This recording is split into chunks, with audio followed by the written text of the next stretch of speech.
Salam saudara, selamat pagi semuanya. Kita berkumpul kembali pada pagi ini. Hari ini saudara saya akan sharing. Jadi saya tuh hari ini lagi ngalamin tentang satu kalimat yang terjadi dalam kehidupan pribadi saya. Dari hari Selasa sampai kemarin pun saya lagi ngalamin tentang hal ini saudara. Yaitu tentang hal mengucap syukur. Kita diajarkan tentang mengucap syukur oleh Tuhan. Kita diajarkan untuk kita selalu berterima kasih. Tapi kadang dalam pemikiran kita, yang namanya pengucapan syukur adalah ketika kita diberkati. Yang namanya kita mengucap syukur adalah ketika kita mengalami hal yang senang untuk hidup kita. Tetapi beberapa hari ini saya diajarkan oleh Tuhan untuk mengucap syukur dalam kondisi yang mungkin tidak enak buat hati, tidak enak buat jiwa. Tetapi itulah arti kata mengucap syukur. Kita akan sama-sama buka pagi ini dari 1 Tesalonika pasal yang kelima ayat 16 sampai 18 saudara. 1 Tesalonika 5 ayat 16 sampai 18 berkata seperti ini. Bersukacitalah senantiasa, tetaplah berdoa. Mengucap syukurlah dalam segala hal. Sebab itulah yang dikehendaki Allah di dalam Kristus Yesus bagi kamu. Saya ulang ayat 18. Mengucap syukurlah dalam segala hal. Tidak ada perkataan yang ngomong mengucap syukurlah di saat engkau senang. Nggak ada yang bilang di sini mengucap syukurlah di saat kamu menerima berkat. Tapi yang ada adalah mengucap syukurlah dalam segala hal. Segala hal berarti mau itu enak, mau itu tidak enak. Tuhan menghendaki kita untuk mengucap syukur. Karena dikatakan sebab itulah yang dikehendaki Allah di dalam Kristus Yesus untuk kita semua. Dalam kondisi apapun Bapak Ibu Saudara, mengucap syukur itu adalah hal wajib yang perlu kita praktekkan dalam hidup kita. Baik dalam senang, dalam kita menerima berkat yang besar, maupun dalam keterpurukan, kesedihan atau hal apapun yang kita alami dalam hidup kita. Kita belajar untuk kita berkata, thank you Lord. Terima kasih Tuhan, aku mengucap syukur. Tapi apakah di saat kita mengalami beban yang berat Bapak Ibu Saudara, apakah kita pernah mempraktekkan akan hal ini? Kita sebagai manusia yang tidak luput dari cacat dan celah, apakah di saat kita mengalami yang namanya ujian dan badai yang Tuhan izinkan harus terjadi, apakah kita tetap mengucap syukur? Saya hari-hari ini ngalamin banyak hal dalam pekerjaan, dalam kehidupan pribadi saya, hal yang mungkin buat diri saya itu kesel, jengkel, marah saudara. Tetapi entah kenapa ketika saya mengalami hal dalam pekerjaan saya yang harus menghadapi banyak orang dan mungkin agak sedikit bikin saya jengkel, biasanya respon saya itu marah, kesel. Kenapa sih? Kerja nih harus yang teliti dan segala macam. Tetapi hari Rabu, Rabu, ketika saya berurusan dengan tukang, ada hal yang bikin saya itu sedikit tidak puas. Dan berhak marah karena sudah saya ulangi perkataan saya, tapi mereka tidak melakukan. Tetapi hari itu, ketika saya menghadapi face to face dengan tukang-tukang saya, entah kenapa Bapak Ibu Saudara, saya cuma bisa diam, melihat hal yang tidak enak itu saya lihat dan saya alamin, dan di hati saya cuma ngomong, udah ucap syukur aja, toh masih bisa kamu kerjain. Biasanya kalau saya ngadapin hal itu Bapak Ibu Saudara, saya ini kesel, jengkel. Kenapa gak ngomong dari tadi, kenapa saya harus bolak-balik dan segala macam. Saya udah ngomong sampai 3 kali, saya udah nanya barang apa yang perlu dibeli lagi. Kenapa kok kelupaan. Tapi hari itu entah kenapa saya diajarkan ucap syukur. Kamu masih bisa balik ke toko, beli lagi barang itu. Dan saya tahu Bapak Ibu Saudara, ketika kita mengucap syukur, ada kuasa Tuhan yang masuk bekerja dalam hati saya. Mengubah hati yang biasanya panas, tetapi ketika kita belajar untuk mengucap syukur, seketika itu ada roh Tuhan yang bekerja. Amin. Mengucap syukur berarti kita sedang apa? Kita sedang menyerahkan penuh hidup kita ke Tuhan. Kita sedang membiarkan kuasa Tuhan bekerja. Dan kita menghargai sesuatu apa yang Tuhan beri dalam hidup saya, dalam hidup kita semua. Kita diberikan pekerjaan, kita diberikan berkat, kita diberikan usaha yang terus berjalan. Ketika kita mengucap syukur, berarti kita menghargai apa yang Tuhan beri. Pak Yusak sering ngomong dalam khotbahnya yang beberapa kali saya kutip, ucap syukur. Apapun yang kamu alami, ucap syukur. Toh semua Tuhan yang izinin, jangan khawatir. Terus dengan semua statement dinding way dan segala macam.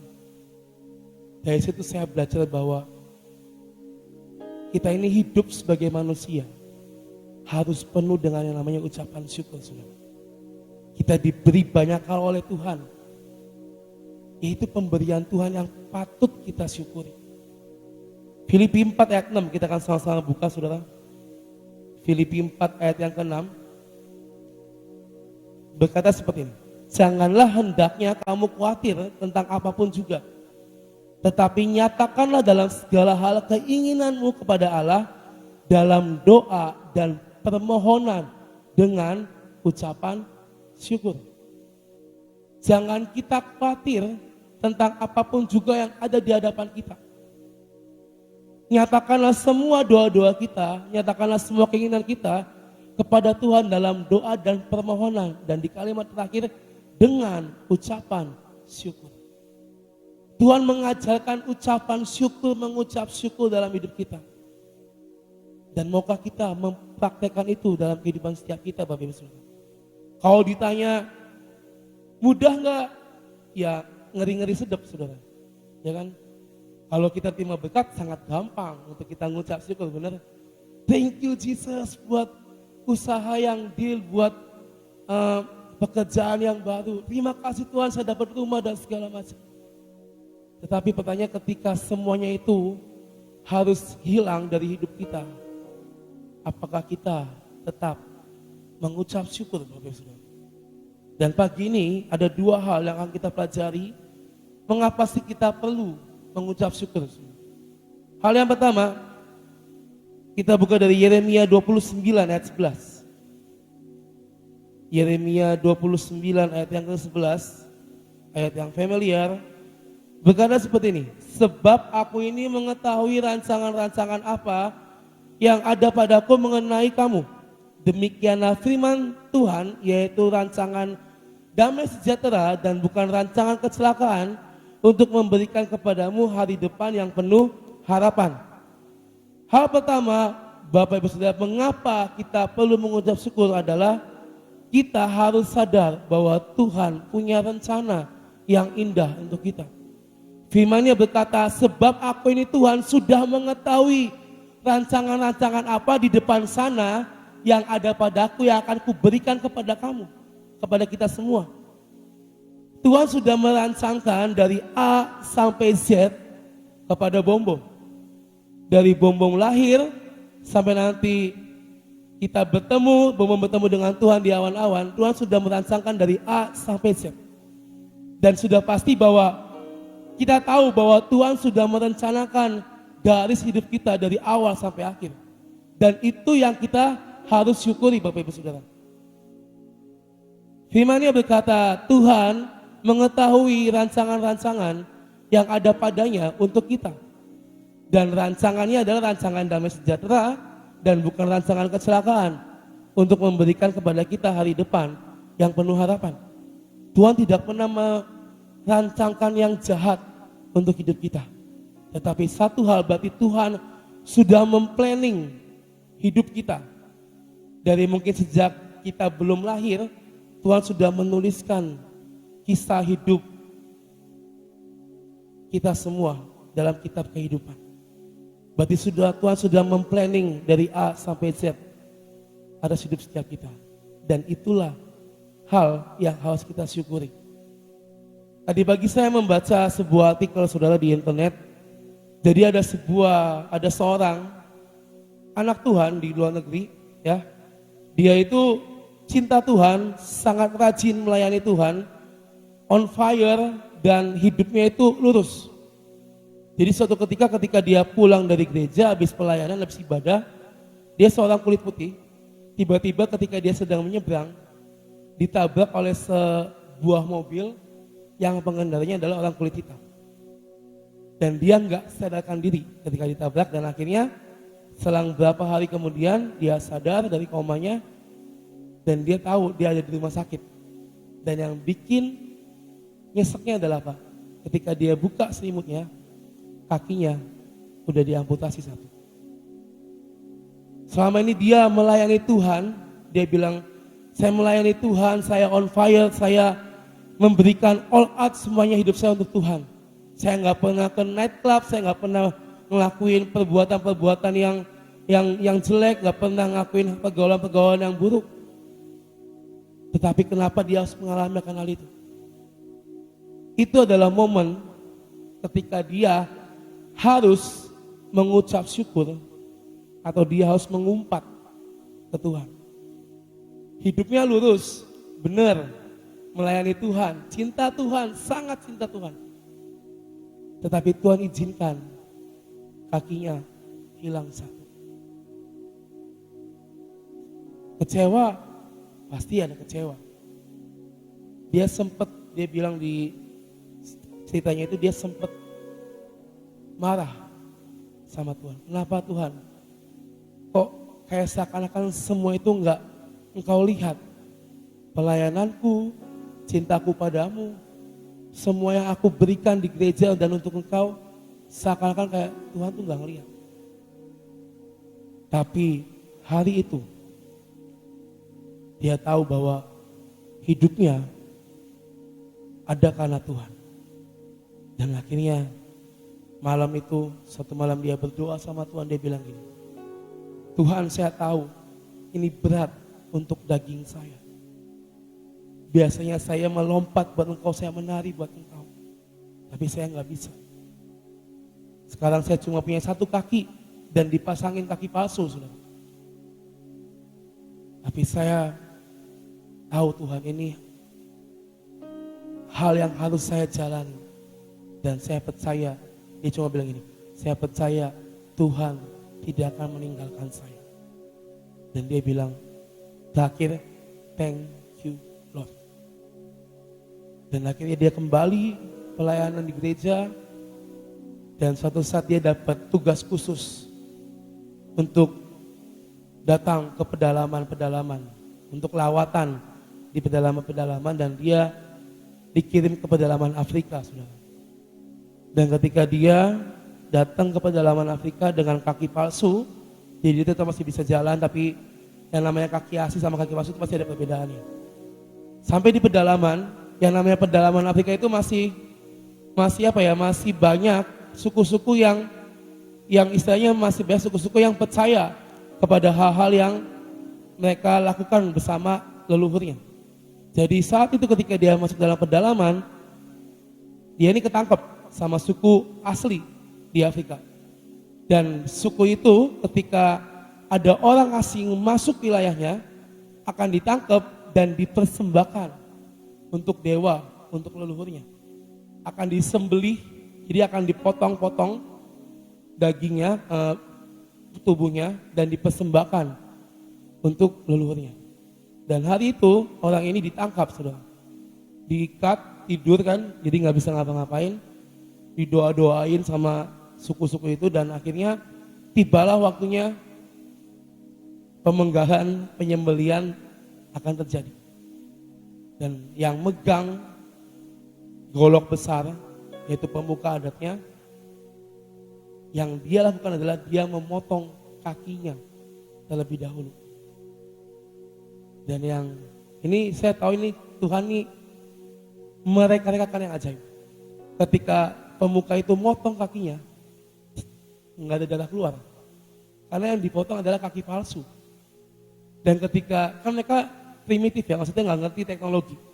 Dan ketika dia motong, nggak keluar darah, kaget mereka semua. Wah, ini dewa, wah ini orang, ini dewa nih, dipotong nggak keluar darahnya. Padahal yang dipotong kaki palsu. Dan sejak saat itu, semua orang-orang suku pedalaman Afrika hormat dan tunduk sama dia. Karena bagi mereka, dia adalah dewa. Tapi saya percaya itu rencana Tuhan. Tanpa sadar si pemuka adat itu motong kaki palsunya. Coba kalau hari itu mungkin dia nggak ngalamin semua hal yang pahit dan dia nggak ngucap syukur. Dia masih dengan kedua kaki yang asli yang dipotong kaki beneran. Dan sejak hari itu dia memenangkan banyak jiwa di desa itu. Kuncinya apa? Ketika malam itu dia berdoa, dia tahu itu berat buat dia, tapi dia berkata, thank you Lord, thank you Lord. Jadi saya katakan ketika kita mengucap syukur, maka kuasa Tuhan bekerja. Dan dia dipakai Tuhan dengan sangat luar biasa. Meskipun mereka menyebut dia dewa, tetapi intinya adalah dia bisa memenangkan hati jiwa-jiwa di sana. Hal yang pertama Bapak Ibu Saudara, sadari Tuhan punya rencana untuk hidup kita. Yang kedua, Markus 11 ayat 24 Saudara. Markus 11 ayat 24 berbunyi seperti ini. Karena itu aku berkata kepadamu, apa saja yang kamu minta dan doakan, percayalah bahwa kamu telah menerimanya, maka hal itu akan diberikan kepadamu. Hal yang kedua, mengapa kita perlu mengucap syukur adalah karena ada mukjizat Tuhan yang berlaku dari dahulu, sekarang, dan sampai selamanya. Itu akan kita alami bersama dengan Tuhan tahun ini, amin. Dikatakan apa yang kamu doakan, apa yang kamu minta, di dalam nama Bapa percayalah bahwa kamu telah menerimanya. Maka itu yang akan diberikan kepada kita. Kita diajarkan untuk kita melakukan tindakan profetik, untuk kita berdeklarasi, kita berdoa dengan iman. Itulah yang akan kita alami ketika kita boleh mengucap syukur kepada Tuhan. Karena selain dia punya planning, dia juga punya mukjizat untuk kita, amin. Selain dia punya rencana, dia juga punya hadiah, punya berkat, punya gift untuk hidup kita. Hal yang kedua, yaitu kita harus tahu bahwa mukjizatnya berlaku untuk kita semua. Karena rahasia mengucap syukur adalah apa? Kita akan menarik mukjizat Allah terjadi buat siapa yang percaya kepada Tuhan. Buat siapa yang percaya, buat siapa yang menjadi pelaku firman, buat siapa yang mengucap syukur. Ketika kita mengucap syukur, maka kita sedang menarik kuasa Allah terjadi dalam hidup setiap kita. Ingat, sumber dari segalanya adalah Tuhan Yesus Kristus. Dan ketika kita melekat dengan sumber, kita bisa berinteraksi dengan sumbernya. Kita akan mengalami yang namanya perbedaan. Kita mendengar khotbah dari Bu In beberapa waktu lalu, bahwa ini adalah tahun di mana mungkin resesi akan digantikan dengan resepsi.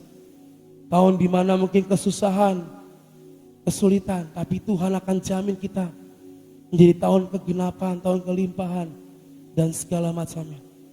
Mari responi akan hal itu Bapak Ibu Saudara.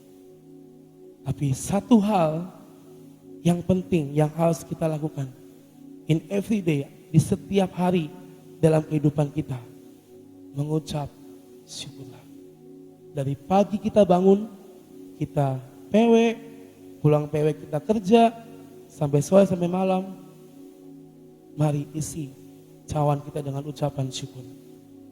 Ucapan syukur bukan cuma di saat kita menerima berkat atau di saat kita mengalami kelimpahan, tetapi mengucap syukur dikatakan tadi di ayat yang pertama, mengucap syukurlah dalam segala hal.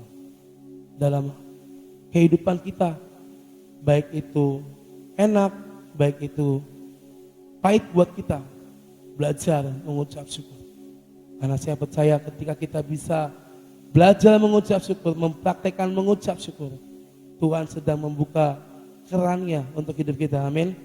Dan bagi ini saudara, ayo belajar. Saya pun juga masih belajar, masih banyak kekurangan untuk selalu mengucap syukur, karena saya percaya kekuatan kita datangnya dari Tuhan. Terima kasih dan Tuhan berkati kita semua.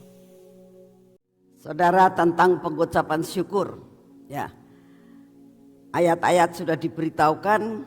Nah, sebenarnya salah satu kunci ya, daripada kita bisa mengucap syukur, kalau saudara dan saya jalan pikirannya, mindsetnya diubah oleh Tuhan. Ya. Cara berpikir yang diubah oleh Tuhan, yaitu selalu berpikir positif. Tuhan punya rencana. Amin. Jadi di dalam menghadapi apa, masih ada yang baik kok. Salah satu contoh, kalau saudara membuat roti, ya, membuat bolu, lalu bolunya itu gosong, ya, kecewa kan?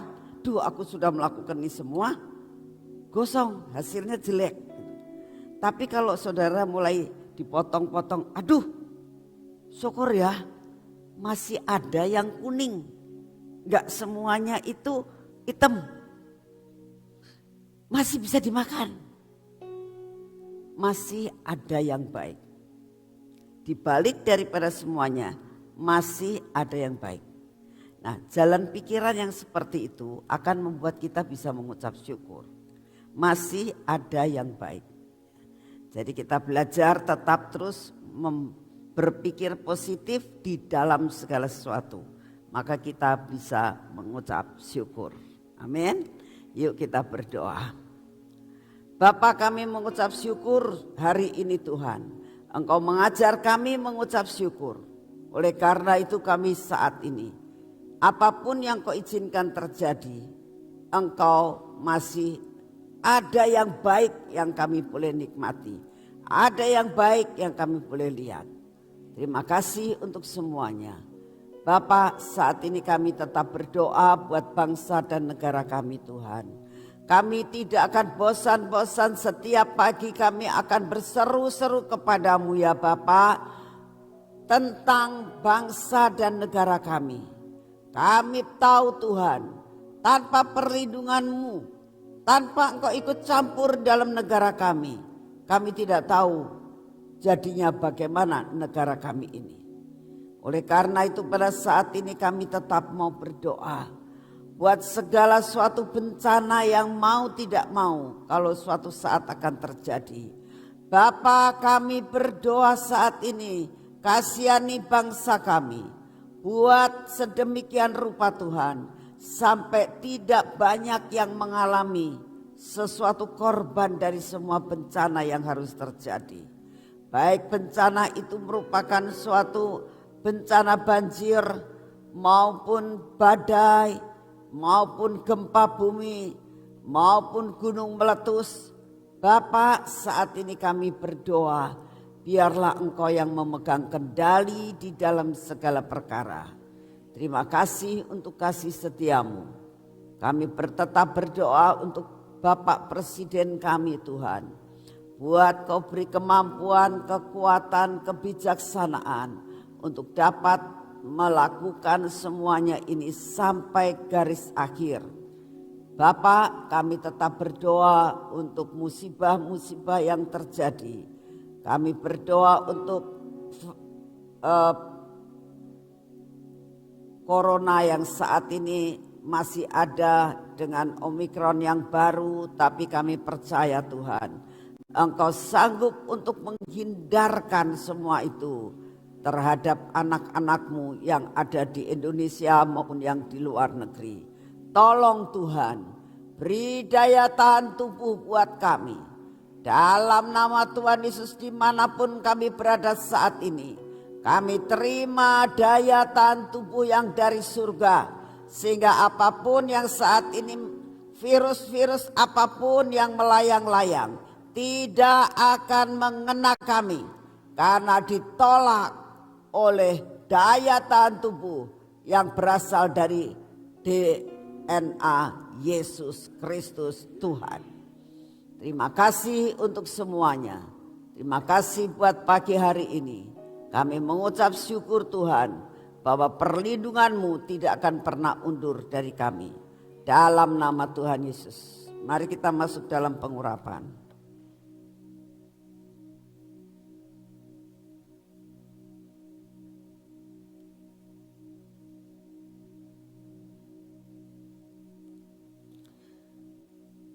Bapa, kami percaya bahwa pengurapan yang berasal daripada-Mu menguasai seluruh hidup kami sepanjang hari ini. Di dalam nama Tuhan Yesus. Biarlah Engkau kuasai mata kami Tuhan. Telinga kami Kau kuasai, bibir, mulut kami dan hati kami. Biarlah sungguh-sungguh Tuhan pengurapan ini berlaku atas seluruh apa yang kami urapi. Buat semua ketegar-tegukan kami dipatahkan. Kami juga berdoa Tuhan, kami mau mengurapi tangan kami ya Bapa. Biarlah tangan kami yang kami pergunakan untuk apapun hari ini. Pekerjaan apapun yang kami lakukan. Kami tahu bersama dengan Engkau. Kami akan melakukan perkara-perkara yang ajaib. Terima kasih untuk semuanya. Berkati kaki kami Tuhan. Biar kaki kami berjalan dalam jalan hari ini sampai selesai kami lakukan segala sesuatu dan kami semua yang kami lakukan menjadi berhasil. Terima kasih untuk kasih setiamu. Kami bersyukur untuk kasih setiamu yang tidak pernah berubah. Dalam nama Tuhan Yesus. Amin. Selamat pagi, Tuhan memberkati saudara semuanya.